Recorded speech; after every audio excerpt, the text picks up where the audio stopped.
ของบ้านเงินพ่อแม่ประสนไหลออกมานี่เพื่อเฮ็ดฝาปิดแบบสี่นะน้ำก็จะได้มีแต่ไหลออกถ้าว่าไหลเข้ามันก็จะดันฝานี่เข้าไปเพียงนี่บ่เป็นขี้เหงื่อนี่ข้างนี่ยาวไปเพียงนี่เกือบ50 เซนบางนี่50 เซนประมาณนี้แหละพ่อแม่ประสนอยู่ในนิ้วนี้โอ้ลมกับพัดวิวผู้ชมเลยนี่เป็นเหือหาป่าก็มีแต่ว่าตอนเมื่อนี้จะนำพาผู้ชมไปรับชมระดับแม่น้ำของอยู่ที่นครหลวงเวียงจันทร์ตอนนี้ข้าพเจ้าอยู่ในเขตบ้านโพนสว่างที่ขึ้นกับเมืองศรีสัตนนครหลวงเวียงจันทร์ที่เห็นอยู่ในนี้ก็แม่นขอบเขตนั้นก็จะเป็นบ้านไสสถานทางนี้ก็จะเป็นอ่างน้ำประปาจีนายโมอยู่พุ่นไปพุ่นเป็นจีนายโมก็ถือว่าตอนนี้ได้อยู่ในขอบเขตแคมป์น้ำของนี่เห็นปะวันนี้ก็เป็นวันที่26 เดือน 8 ปี2026ตอนนี้ก็เวลา 12:10 นาทีหรือว่ายามพักผ่อนตอนสวยก็เลยว่าใช้โอกาสได้พาผู้ชมมาอัปเดตระดับน้ำของล่าสุดที่นครหลวงเวียงจันทร์ก็ถือว่ามาสังเกตเบิ่งแล้ว มาสังเกตเบิ่งแล้วก็น่าบ่เป็นห่วงปานใดในปี2026เพราะว่าระดับน้ำนี่ลดลงเห็นบ่ก็ถือว่าในช่วงที่มันขึ้นสูงสุดใน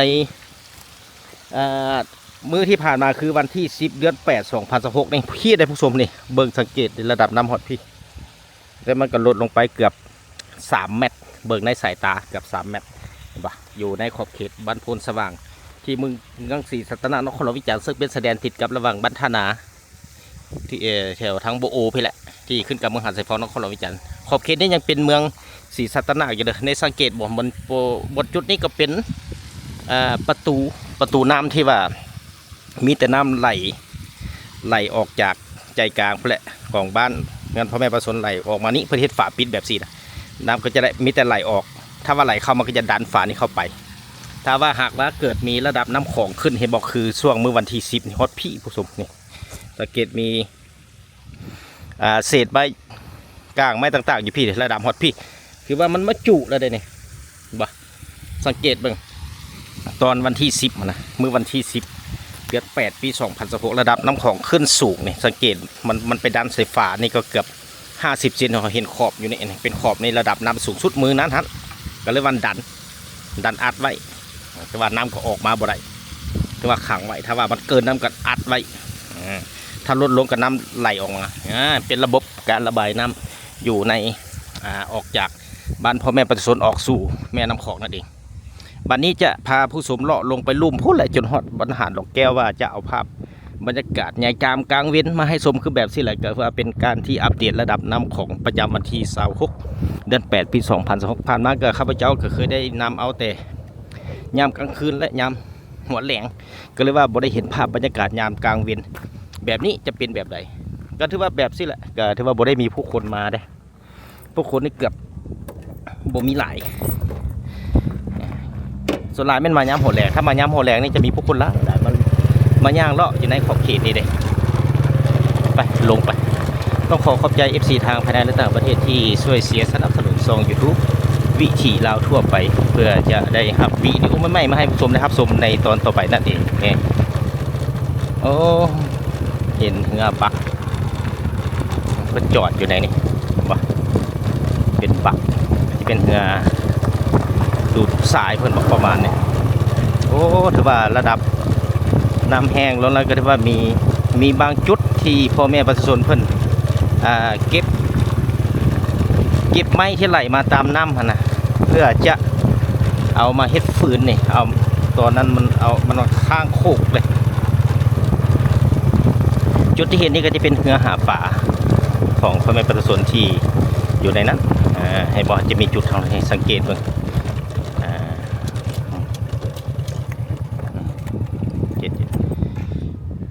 แกที่เห็นไม้อยู่ในนี้ก็จะเป็นไม้ฝืนในที่พ่อแม่ประชาชนเพิ่นเก็บมาตั้งไปนี่หลังจากนั้นก็ไปเฮ็ดฟืนดังนี่เอง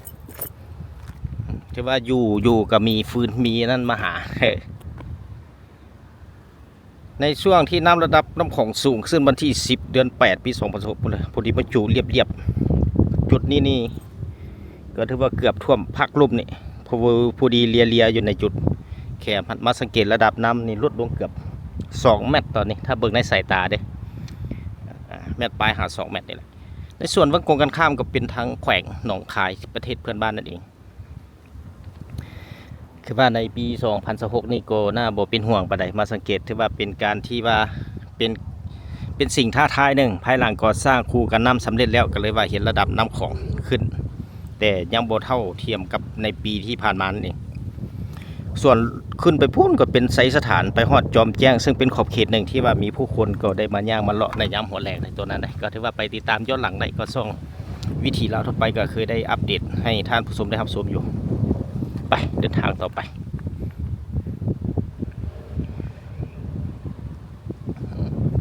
มื้อนี้ก็อากาศถือว่าร้อนเด้เพราะว่าแดดออกฝนบ่ตกอากาศร้อนล่ะคิดว่าลมพัดวิวในนี้อาจจะบ่มีฝนตกบ่หรือว่าใดๆก็มีแต่ว่าติดตามตอนต่อไปสภาพอากาศนี่มันบ่แน่เด้ปัจจุบันนี่ผสมบางเทื่อแจ้งพยากรณ์อากาศมาฝนตกแห้งตกหนักก็มีเด้บางทีเดือน8บ่แห้งไปแห้งอยู่ทางเดือน9เดือน10ก็มีสภาพอากาศนี่มันบ่คือเก่าสำคัญแม่นติดตามเบิ่งพยากรณ์อากาศแกมาเปรียบเทียบในตอนหัวแรงหรือว่ากลางคืนส่วนกลางคืนก็มีแต่น่าจะบ่หลายเพราะว่าเขตนี้มืดเด้มาตอนกลางคืนมืดผู้ชมเพราะว่าในจุดขอบเขตเริ่มจากบ้านโพนสว่างลงไปฮอดหาดดอกแก้วนี่เพิ่นบ่ได้ติดตั้งดอกไฟแคมทางแบบสุดยาวเพราะว่าเพิ่นจะติดตั้งเป็นบางช่วงบางจุดซื่อๆก็ถือว่าติดตามรับชมไปพร้อมกันอยู่จุดใดที่เพิ่นได้ติดตั้งดอกไฟเยื้องทางนั่นเองแต่ก็จุดพิเศษในขอบเขตบริเวณนี้เพิ่นก็บ่ได้เฮ็ดเป็นขอบทางย่างให้ผู้คนก็มีแต่ว่าเฮาค่อยไปค่อยมาแล่นอยู่ตามแคมทางนี่เลยเพราะว่าในยามหัวแรงก็มีผู้คนมาแล่นมาออกกำลังกายประสานกับมีรถเที่ยวส่วนไปมานี่ในยามหัวแรงถ้ามายามกลางเว้นก็ประมาณนี้แหละโอ้ถือว่าแห้งลงหลายตึกเกือบ3 เมตรสังเกตเบิ่งในสายตาดิเพราะว่ามือมันท่วมสูงสุดมันท่วมพักลุ่มละเอามาห้างบ่เห็นละพักลุ่มนะเกือบ50 เซนเบิ่งห้อยขอบน้ำหันนะไปจะไปลงเบิ่งจุดข้างหน้ากันว่าจะเป็นแบบใดในเปรียบเทียบในมือนำของสูงสุดเป็นวันที่10 เดือน 8 ปี2026ที่ผ่านมาเมื่อนี้ก็เป็นวันที่26 เดือน 8 2026แล้วก็ถือว่าเกือบ16 วันผ่านไปคือว่าระดับน้ำของลดลงหลายนี่ไปเบิกจุดนี่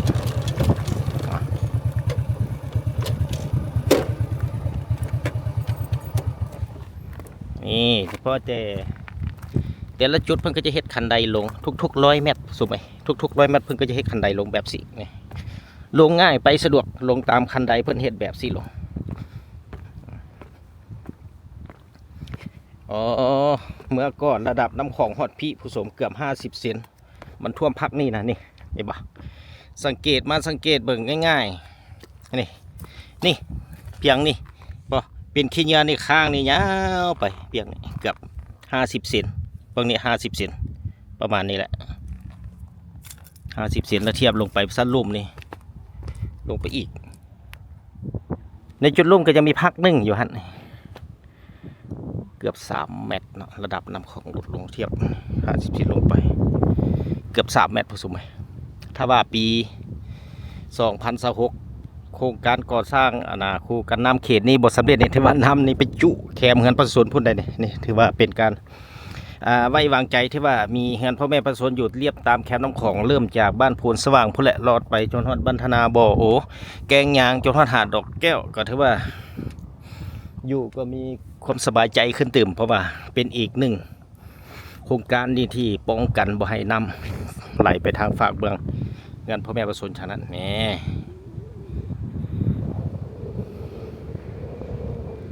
ไปเดินทางต่อไปบ้านก็ถือว่าเอาแบบไวๆเฝ้าๆก็นี่แหละก็ถือว่า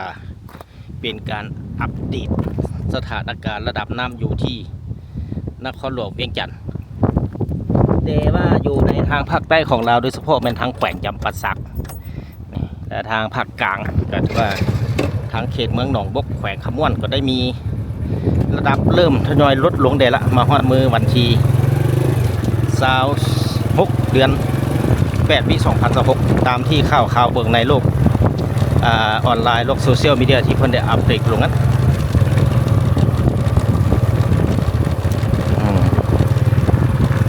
ก็ถือว่ามีไหมมีพื้นที่มาค้างอยู่ในนี่ก็แม่นอีกหนึ่งเป็นจุดเป็นบ่อนเนี่ยก็จะเป็นบางบ่อนก็จะเป็นพ่อแม่ประชาชนเพิ่นเก็บไว้เวลามันแห้งแล้วก็เอาไปเฮ็ดดัวเฮ็ดฟืนดังไฟ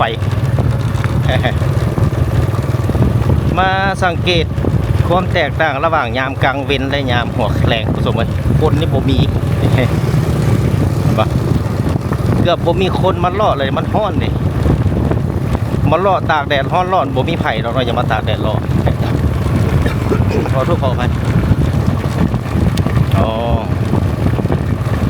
สบายใจแล้วถ้าว่าระดับน้ำลงต่ำกว่านี้แล้ว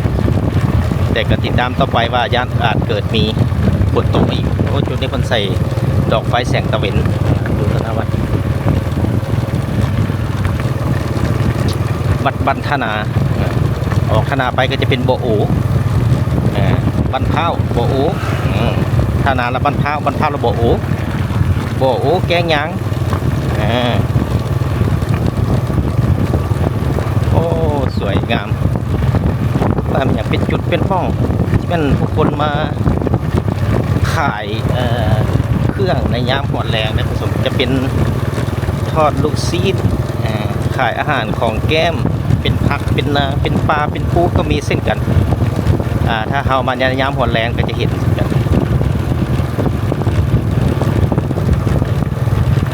โอ้ทางหน้านี่ก็เป็นวัดบัดเท้าก็ถือว่าไม่เห็นครูบาชัวคนก็ได้กำลังติดตั้งดอกไฟโซลาร์เซลล์แม่ละติดตั้งดอกไฟโซลาร์เซลล์อยู่ทางเบื้องหลังวัดแนมเห็นแนมน้ำของ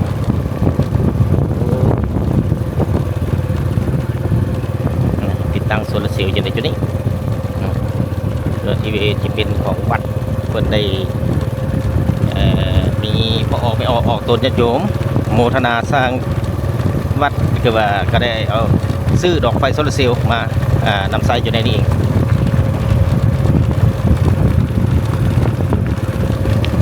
นี่มาฮอดจุดนี้ก็จะเป็นเรือที่เห็นอยู่ในเป็นเรือหาปลาของพ่อแม่ประชาชนที่ว่าเพิ่น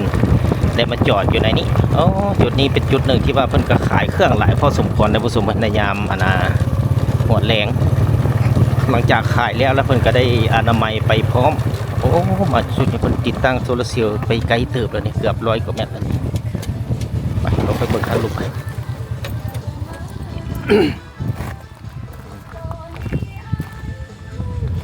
นี่ก็มีคันไดลงนี่นอกจากนั้นก็จะเป็นเรือหาปลาของพ่อแม่ประชาชนอยู่ในนิ้วนี้โอ้ลมกระพัดวิวผู้ชมเลยนี่เป็นเรือหาปลาก็มีแต่ว่าตอนแรกเราไปถามเพิ่นว่าเพิ่นได้บ่หรือว่าเพิ่นก็หาปลาไว้ขายแหละทั้งขายทั้งกิน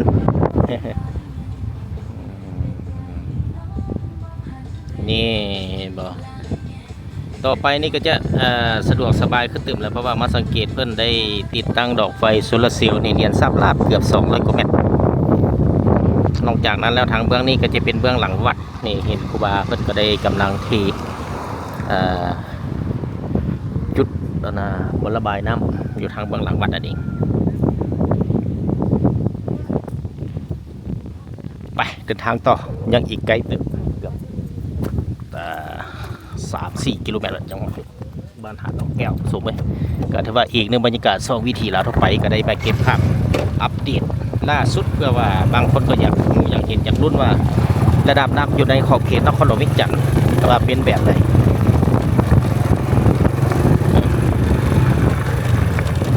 ก็ถือว่ามาจุดนี้นี่ภายหลังเพิ่นติดตั้งดอกไฟแสงสว่างขึ้นในนี้แล้วก็ถือว่าไปมาได้สะดวกและบัดก็แจ้งเลยจุดนี้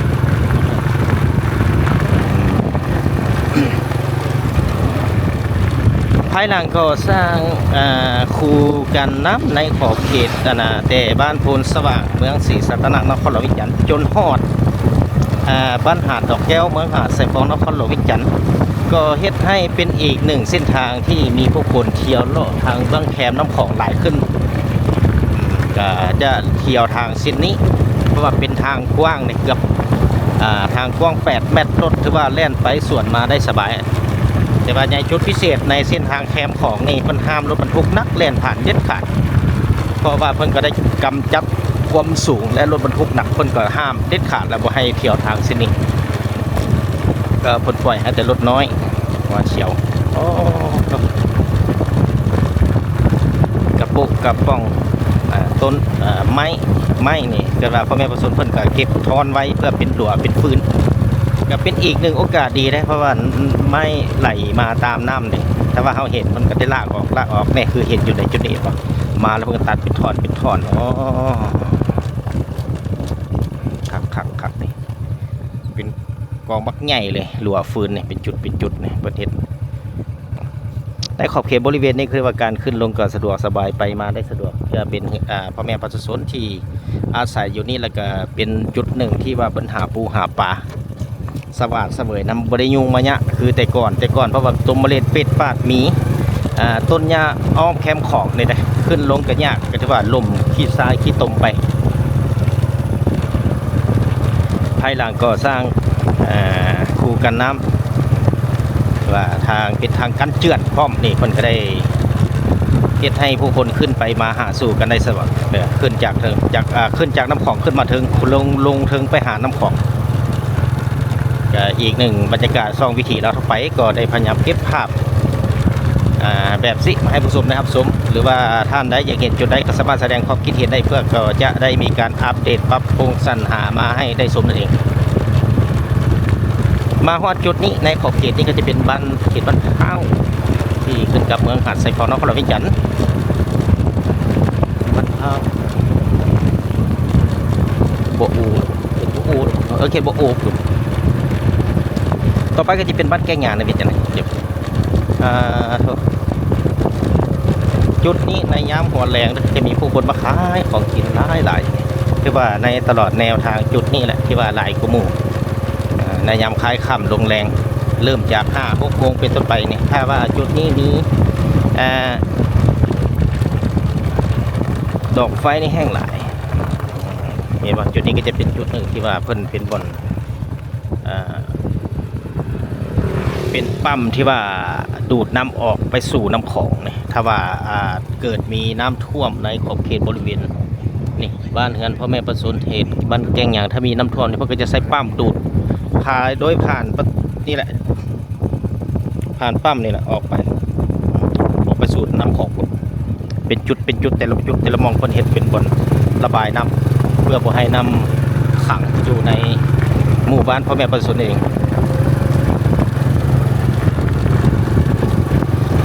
ก็ต้องขอโทษขออภัยเพราะว่าเขาไปก็จะได้ยินเสียงลมพัดวิวแหงพอสมควรลมพัดแหน่ประสานเสียงเขาขี่รถไปนำนี่ก็จะเป็นของเขตบ้านแกงหยางนี่บางซ้ายเป็นบ้านแกงหยางที่ขึ้นกับเมืองหาดทรายทองนครวิจันทร์เห็นบนในแต่ละจุดแต่ละห้อมแต่ละซอยถ้าจะมีรถเข้ามานี่เพิ่นก็ห้ามเด็ดขาดนี่รถสูงห้ามเข้าเพิ่นกันไว้เลย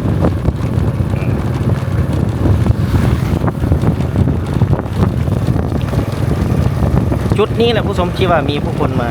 ขายมาซื้อมาเลาะย่างหลายกุหมู่จุดที่ติดจับเงินพ่อแม่ประสบเหตุ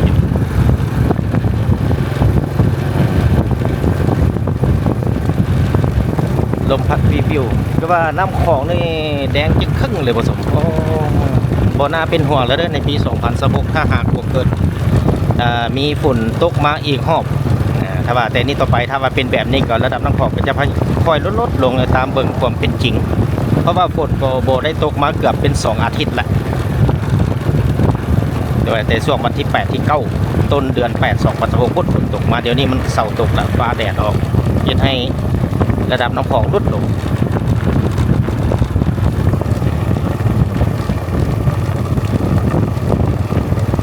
ก็ถือว่ามานี่เป็นจุดเป็นมองเป็นบ่อนที่เห็นท่านก็จะเป็นเรือเนี่ยที่เพื่อนเทียบฝั่งจะเป็นเรือหาปลาเรือสาวประมงแหละ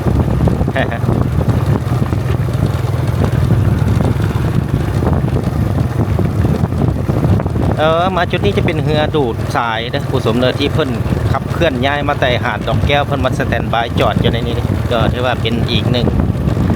อุปกรณ์ดูดทรายของเพิ่นเป็นเรือปักดูดทรายนี่อีกเห็นบอกเพราะว่าจะเป็นท่อเป็นอย่างโยนหันเป็นเรือดูดทรายมาจอดอยู่ในนี้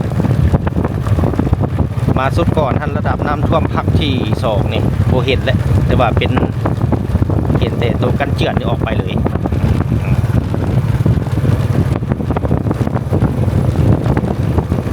เป็นเรือดูดทรายดูดหินดูดทราย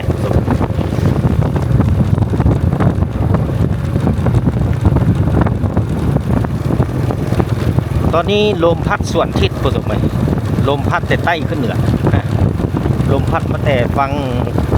ประเทศเพื่อนบ้านทางไผ่หนองคาย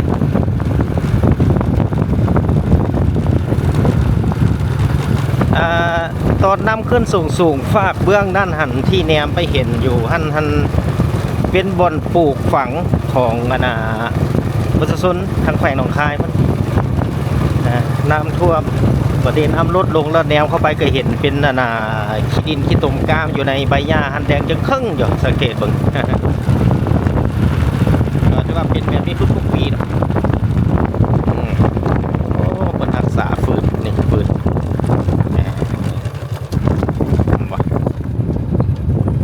เกตเบิ่งฝั่งเบื้องนั้นภายหลังที่น้ำลดลงแล้วนี่กะสีประมาณนี้เห็นต้นไม้ใบหญ้าแดงจังครึ่งยันเชื่อว่าเกิดมาจากขี้ตมที่ไปก้ามอยู่ในนั่นแหละภายหลังน้ำลดลงเบิ่งในตาเปล่านี่กับ3 เมตรหรอกข้าพเจ้าก็บ่ได้ไปเบิ่งจุดที่ว่ามันมีตัววัดแทกระดับน้ำของเฉพาะมันอยู่พุ่นก็อยู่ทางเมืองสิคูตะบองขอบเขตบ้านขุนตาท่าก็มีจุดวัดแทกระดับน้ำแต่ละจุดก็มีหรอกข้าพเจ้าบ่ได้ไปเบิ่งจุดของเพิ่นก็มีแต่ว่าเบิ่งตามตัวจริง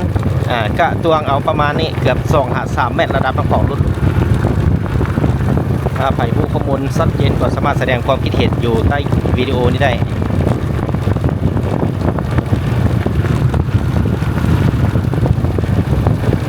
นี่เห็นป่ะในเบื้องโครงการข้ามที่เห็นรถแล่อย่างนั้นเป็นรถขนสายออกจากหาดดอกแก้วเข้าไปสต็อกเข้าไปในเมืองเพื่อให้เที่ยวเส้นนั้นนี่เราในส่วนเส้นนี้เพื่อนบอกให้เที่ยวนะรถนักข้ามผ่านก็เลยว่าเป็นทางเก่าทางลักของเพื่อนแหละที่ว่าเห็นรถแล่อยู่ในนั้นที่ว่าคนเห็นขนสายม้าแต่ใด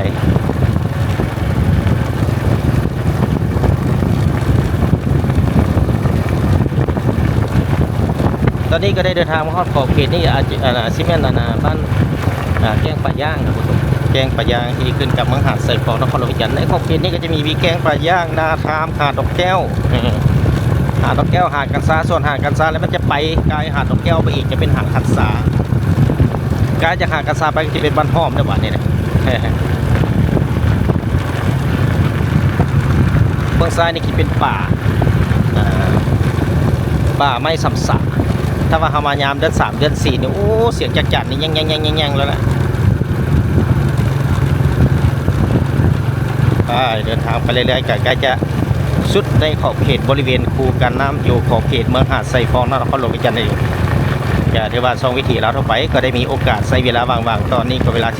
12:35 นาทีวันที่26 เดือน 8 ปี 2026ก็เลยได้ใช้ช่วงพักผ่อนมีเวลาตอนพักผ่อนเนี่ยก็เลยได้มาอัปเดตสภาพสถานการณ์ระดับน้ำของประจำปี 2026ในช่วงฤดูฝนมาให้ชมนี่อีก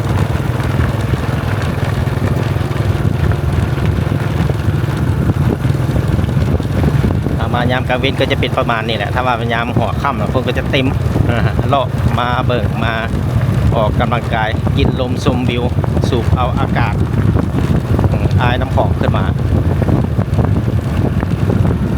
ตอนนี้ก็ได้เดินทางมาฮอดในขอบเขตใกล้ส้นบ้านหรือว่าห่างบ้านหาดดอกแก้วหัวบ้านไล่ปีไปนอนไล่ถึงลงลุ่มขอบเขตนี้เป็นทางหัวบ้านหาดดอกแก้วที่ขึ้นกับเมืองหาดไซฟองนครหลวงเวียงจันทร์ก็จะมาสุดในขอบเขตบริเวณนี้แหละ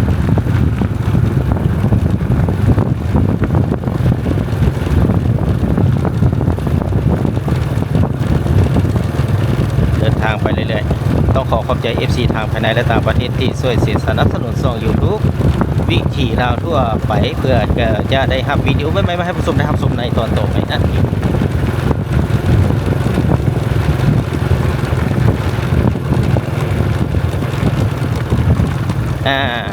ตอนนี้ในที่สุดก็ข้าพเจ้าก็ได้พาผู้ชมเดินทางมาฮอดขอบเขตบ้าน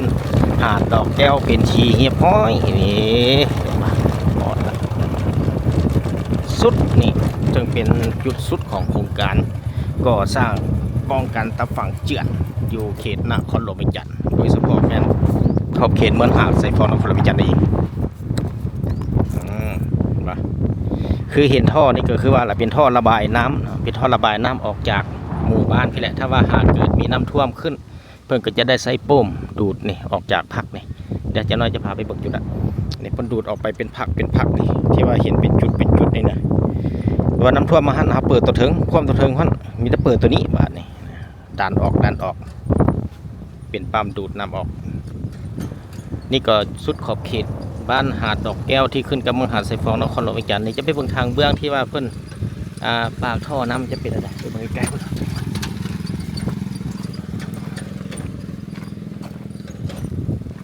เอาสุรประทานบ่เนี่ยอ๋อเด็ก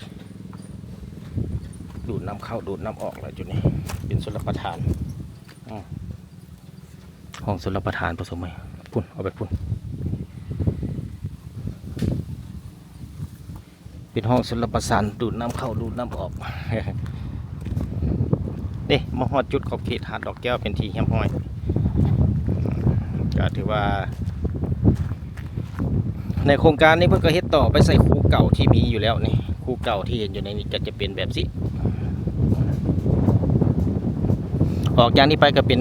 คูกันน้ำเก่าจนซอดพุ่นละบันห้อมผสมไปก็ถ้าว่าฝนตกระดับสูงพอสมควรทางเบื้องนี้ผ่านน้ำท่วมถ้าเบื้องนี้น้ำบ่ท่วมคือผ่านมาถ้ามาไปอีกน้อยหนึ่งเลี้ยวขวาเข้าไปก็จะเป็นขอบเขตบ้านหาดกันสาสุดก็เป็นยังไงท่านผู้ชมมาฮอดที่การนำเสนอวีตัวนี้จะขอจบเพียงเท่านี้พบกันใหม่ในตอนต่อไปขอลาก่อน